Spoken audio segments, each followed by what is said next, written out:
All right, so we're playing for butterfly. I managed to get an over. You know, and maybe it's because he's trying to pass, do whatever. Whatever the situation is, anytime I get an overhook, I'm automatically thinking RubberGuard. Right, so whichever side my overhook is on, that's the leg that's going to be coming up. I'm going to be falling towards my other shoulder. Right, as I decide to fall, I'm going to take this underhook out and grab his head. Right, so I can hang on his head to help break his posture as I go. Because I don't want him to post on the mat and posture up as I fall. You know, because then I don't have the position. Right, so I want to really make sure I break him down. So when I'm here, my shoulder's pushing his shoulder down, my hand's hanging on his head, I'm pulling my elbow in to kind of turn his head as I fall. So I have all of that pressure breaking him down. As I fall, I'm kicking out with my right leg, and my left knee comes to the back of his shoulder to keep his posture broken. This way my hand's already right here to block his far arm, so he can't start reaching for my head. Right, we're right in this spot. So we're getting to here. From here, I'm just gonna open my chest. That gives me the space. It also stops if I'm tight to him and he drives into me here, he can put me on my back. If we go back, when I open my chest, now when he tries to drive into me, it's a lot harder, right? So that also gives me the space to bring my hand to this side of the head and I catch my foot, right? We're right here. For right now, I'm just keeping this overhook and we're getting to this spot. When I first land, my leg is straight and I'm pinning to try to get all of this pressure. Once I get my hand in place and I bring my foot to my hand, I kind of relax my knee and I hook the back of his knee. So I'm here. Now my leg can free float. So if he starts moving that leg around to go somewhere, I know where he's going. Right, I can feel that. So we're just getting to here to start with, right? We call this Chilldog. So we'll work on getting to this spot and then we're gonna add to it, right? So again, we're here. I'm hanging on the head. I'm leaning, my shoulder drives into his. As I fall, my right leg straightens.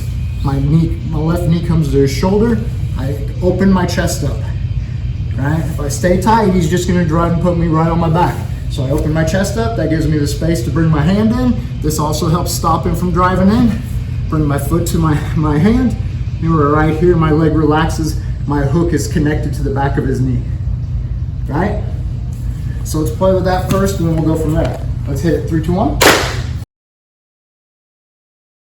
I hang, I get here, I open the chest, I get to here, I catch my foot. Now, the longer you are, say I'm really long, so when I go to get this, because I need to be to my ankle, it produces a lot of space. So if you're somebody that when you get to this spot on this side, it creates a lot of space, you have to keep this overhook, right? Now, if you're shorter and you grab it and you're real tight here, you don't have to keep the overhook. You can bring this arm out and you can hug, right? So it's really gonna depend. For me, because there's all of this space, and again, especially against someone like Jared who's got really flexible shoulders, he's gonna pull his arm right out of that every time. Like there's just way too much space here. So in order to keep the control, I'm gonna keep this overhook when I'm here. So the next part is I'm gonna clear his head. So clearing his head is all about this arm. I take my arm, you know, my hand's pointed to 12 o'clock, my elbow's pointed to 6 o'clock. I'm basically trying to reverse it. I'm bringing my elbow out and bringing my hand down.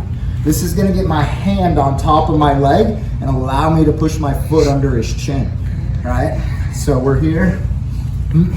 I start pushing his head away. My hand comes on top of my leg and I feed my foot under his chin, right? So again, we're here.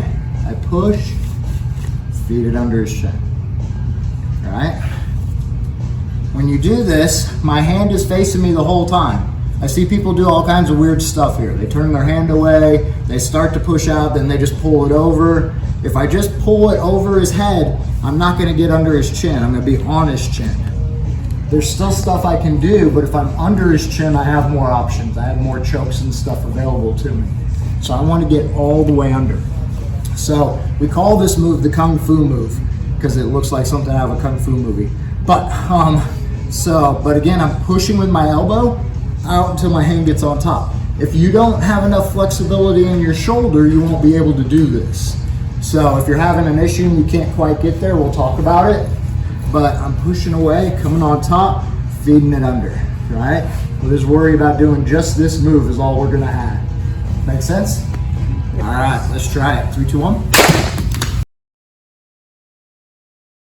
So when I first clear, if he's, if I reach around and I catch, if he's not messing with my foot to stop the choke, like I just finished that go-go block, right? Or I can go clinch, and if he's not pushing down, I just straighten my leg right then to finish, right? Okay. It's only if he pushes down that I clear and I triangle, okay.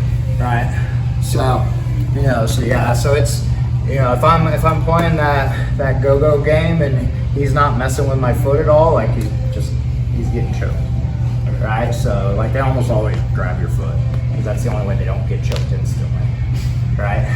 so it's a good game to play if you can play it. So and it's one of those things, like, because of the way we played this, and we played this from a position with our foot on the inside, it allowed us to get to our hip. It allowed everybody in here, even though some of you aren't super flexible, to still do all of this, right?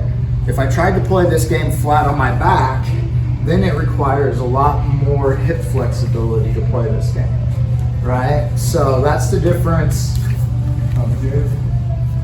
So we were playing with the foot on the inside. So we call this position, when we play rubber guard, we call this New Jersey, right? With the foot on the outside, this is New York, right? So New York, I'm not as much on my side. Right? I'm a little bit more to my back.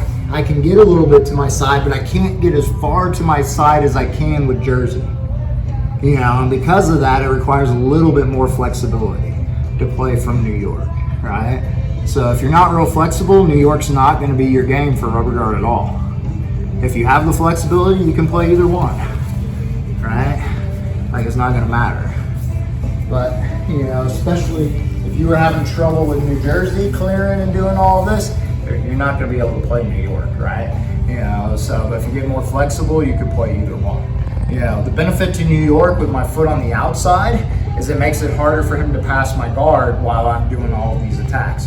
With my foot on the inside, and this is where we were talking about, I have to initially staple, and then I'm connecting to the back of his knee because I have to track that leg. He's going to try to pass my guard. If he passes my guard before I clear his head, I lose all of my rubber guard. I have to go to something else. Rubber guard is dead if he passes my guard before I clear his head. If I clear his head, it doesn't matter if he passes my guard. I still can push him away, come out, sit up, omoplata, do all of that, right? So, so it's super important if you're going to play Jersey that you know what's going on with that bottom leg and you're staying connected and you're tracking his leg. So it's a little harder position to play because you have to be more aware. Whereas New York, all I got to do is just hug him with that leg. That's all I got to do and it's fine. But with Jersey, I gotta keep track of what's going on with his leg the whole time. Right? So it just requires a little more awareness to play Jersey, but it requires less flexibility. Right? So, so what you gain in the ability to do it easier means more things you have to pay attention to. Right? Cool. So this is just a little bit of playing that rubber guard game. We've been working on this a lot because even just getting to that spot, hitting that kung fu move is a little tricky, so it's starting to get smoother though. We're getting there.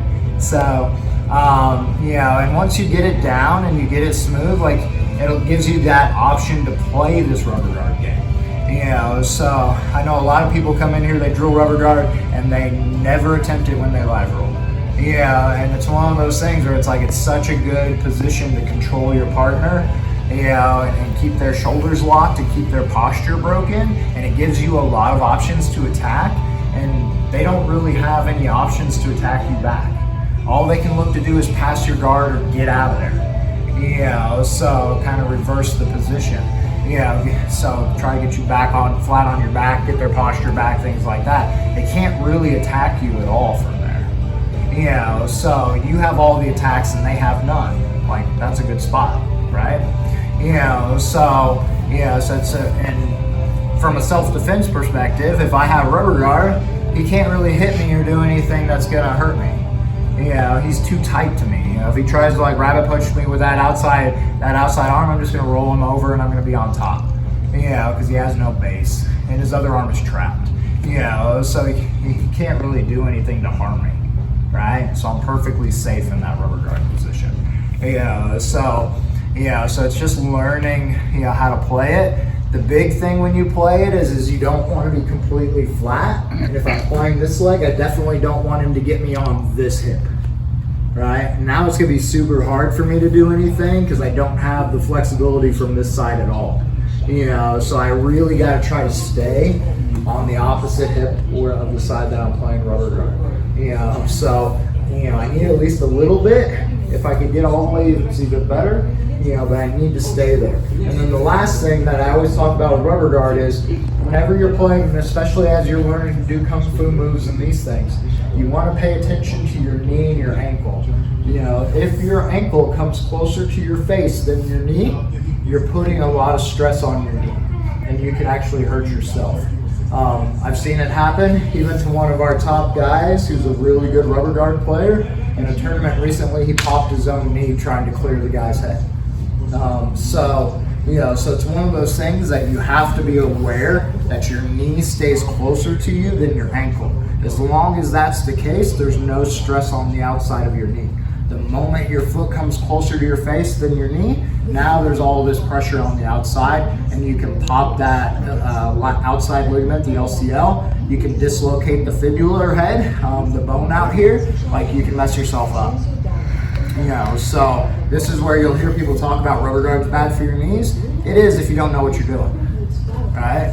You know, if you know how to play the game and you keep your knee closer to you than your ankle, you'll be fine. You know, there's nothing to worry about. You know, and this is why, like, I got that overhook. As soon as I clear the head, I hug the knee. All right, and now that keeps my knee closer to my head than my ankle. Now I'm safe. So while I'm looking for all these other things and I'm setting all this stuff up, I have this hugged so that my knee stays closer to my head. Right? Cool. Any last minute questions on anything? Sweet, let's get a picture.